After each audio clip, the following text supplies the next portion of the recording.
Bonjour, dans cette nouvelle vidéo, on va parler de charge mentale.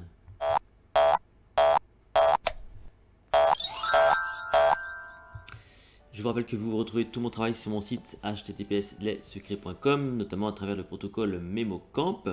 Vous pouvez vous abonner à cette chaîne YouTube, liker cette vidéo, la partager, etc. Aujourd'hui, on va parler de charge mentale. C'est sûrement quelque chose que vous avez déjà entendu, la charge mentale. C'est une notion qui ne vous est pas forcément étrangère, alors on va essayer de comprendre ce que c'est.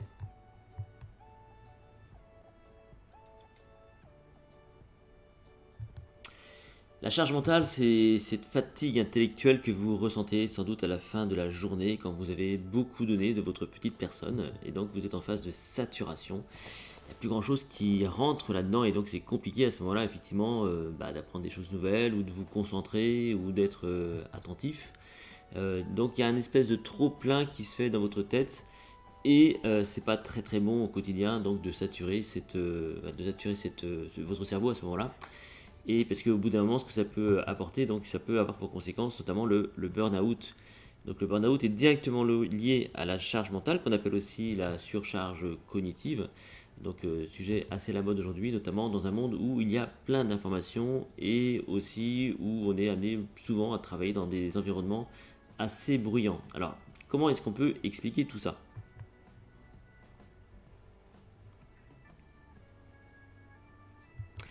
Il y a trois choses que vous pourriez savoir autour de la charge mentale. La première notion, c'est celle liée à ce qu'on appelle la mémoire de travail. La mémoire de travail, c'est la mémoire première que vous impliquez au quotidien quand vous allez traiter de l'information.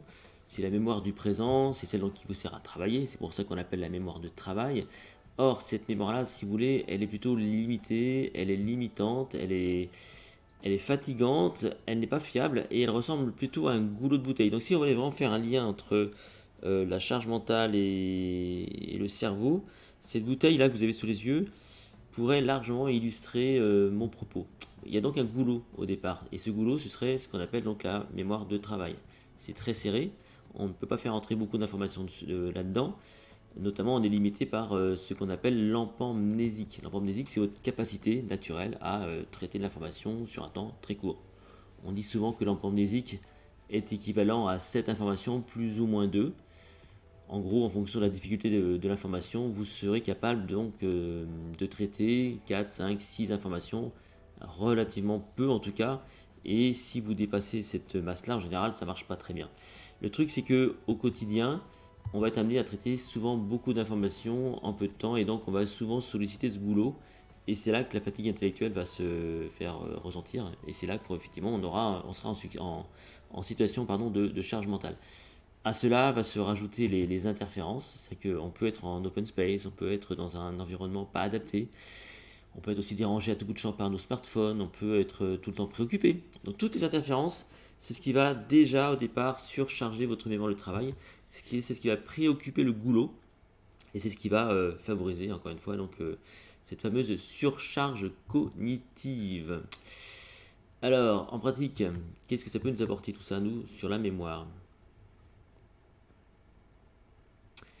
Retenez au départ que au final vous ne serez pas efficace si vous traitez trop d'informations à la fois et surtout si vous y allez trop vite. Voilà, quand vous êtes en trop d'informations trop vite, en général ça marche pas et donc vous êtes en situation de surcharge mentale et donc vous n'arrivez pas tout à tout gérer.